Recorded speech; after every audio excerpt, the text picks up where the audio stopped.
আমি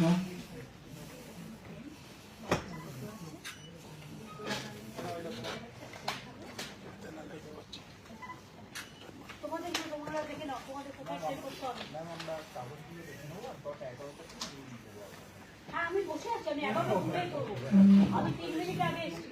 ঠিক আছে, আপনি অবজারভার? হ্যাঁ ম্যাডাম। কোথা থেকে এসেছেন? ত্রিপুরা থেকে। ত্রিপুরা কোথা থেকে? আগরতলা সচিবালয়ে। ত্রিপুরায় বাড়ি? ত্রিপুরা কোনখানে? ত্রিপুরা আমি সব চিনি, বলুন না। বনমালীপুর কনস্টিটিউয়েন্সি। বনমালীপুর। ত্রিপুরা সব ঠিক আছে?